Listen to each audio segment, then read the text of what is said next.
कई नाम हमारे पास आए जिन पर चर्चा हुई, बड़ी वृहद चर्चा हुई। सभी दृष्टि से चर्चा में, समाज की दृष्टि से, देश की आवश्यकता, बाकी सारी चीज़ों को देख करके सभी नामों पर बड़ा गौर किया गया। लेकिन सभी नामों पर गौर करने के बाद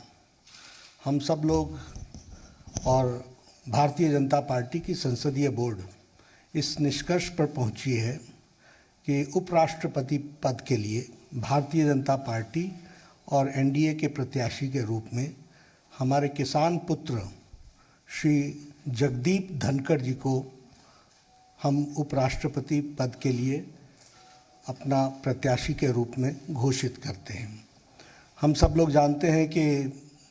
जगदीप धनखड़ जी, श्री जगदीप धनखड़ जी, ये वेस्ट बंगाल के अभी गवर्नर हैं और लगभग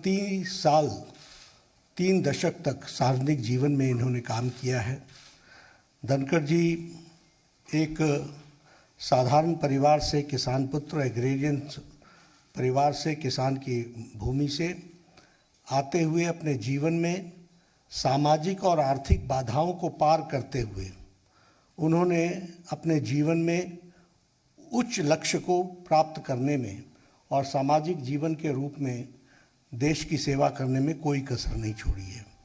जैसा मैंने बताया कि वो एक किसान परिवार को बिलोंग करते हैं और उनका लालन पालन झुंझुनू के एक डिस्ट्रिक्ट के गांव में वहाँ हुआ और गांव के स्कूल से पढ़ाई करते हुए उन्होंने सैनिक स्कूल चित्तौड़गढ़ से अपनी शिक्षा ली। बाद में वो राजस्थान यूनिवर्सिटी में फ़िज़िक्स की उन्होंने पढ़ाई की और साथ में एलएलबी किया। वह फर्स्ट जनरेशन के प्रोफेशनल हैं, यानी वकालत के रूप में वो फर्स्ट जनरेशन में वकील बने और बहुत ही कम समय में उन्होंने अपने आप को राजस्थान हाई कोर्ट में एक सक्षम वकील, एक प्रसिद्ध वकील के रूप में स्थापित किया और साथ ही साथ सुप्रीम कोर्ट में भी उन्होंने अपना नाम एक वकील के रूप में स्थापित किया। So he is a first generation lawyer, first generation professional. और सार्वजनिक जीवन में आने से पहले वो एक प्रतिष्ठित वकील के रूप में उन्होंने अपने आप को स्थापित किया। वो सुप्रीम कोर्ट में वकील थे जब उन्होंने पहली बार लोकसभा 1989 में झुंझुनू से चुनाव लड़ा और वहाँ से वो विजय हासिल की और बाद में वो 1990 से लेकर के 1993 तक वह parliamentary affairs, minister of state for parliamentary affairs के मंत्री रहे और बाद में वो राजस्थान के किशनगढ़ कंस्टिट्यूएंसी अजमेर डिस्ट्रिक्ट से विधानसभा के भी सदस्य रहे और उनका एक लंबा एडमिनिस्ट्रेटिव एक्सपीरियंस रहा है। हम सब जानते हैं कि वो जुलाई महीने 2019 में उन्होंने राज्यपाल का पद वेस्ट बंगाल में, पश्चिम बंगाल के राज्यपाल के पद को संभाला as governor of West Bengal.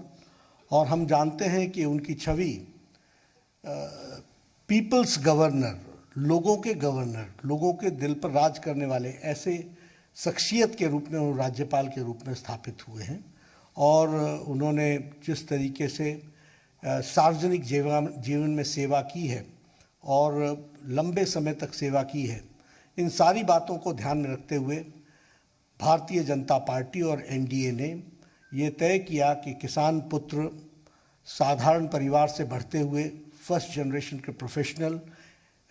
Fully equipped as an administrate with